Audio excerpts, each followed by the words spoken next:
Hi friends, మా దగ్గర రెంట్‌కున్న వాళ్ళైతే ఫ్రెష్‌గా చేపలు పట్టినామంటే ఒక కేజీన్నర అయితే తీసుకున్నాము. ఇక మా ఆయననైతే "నీకు పులుసు రాదుగా మరి చేయడము, ఫ్రై చేసుకుందామా అన్నీ" అంటే, ఫ్రై చేసినా కానీ మళ్ళీ అన్నంలోకి తినడానికి ఏదో ఒక కర్రీ చేయాలి కదా బావ, తలకాయల తోకలతోటి పులుసు పెడతా అంటే, "మరి నీకు రాదు కదా" అంటే, "యూట్యూబ్ ఉంది కదా బావ, మనకు టెన్షన్ ఎందుకని" చెప్పేసి అందులో చూసి చేద్దామని చెప్పి యూట్యూబ్ అయితే ఆన్ చేశాను.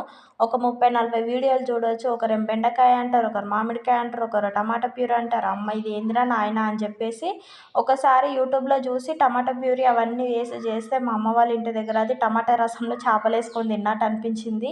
మా వోళ్ళకైతే అస్సలు నచ్చలేదు. అందుకే దేవుడా ఒక మంచి వీడియో నా కంట కనబడేటట్టు చూడు దేవుడా అంటే ఒక ఆవిడ వీడియో అయితే కనిపించింది. ఆమె ఎట్లా చెప్పిందో అట్లనే చేసిన. ఎందుకంటే సింపుల్ ప్రాసెస్ ఉంది కాబట్టి చేసిన. కామెంట్స్ కూడా చూసి చాలా వచ్చింది కర్రీ అని చెప్పిర్రు. ఇక ఆమె చెప్పినట్టు చేసిన. టేస్ట్ ఎట్లొస్తదేమో అనుకోని టేస్ట్ అయితే నిజంగా చెప్తున్నానండి చాలా వచ్చింది. మా ఆయనకు కూడా చాలా బాగా నచ్చింది.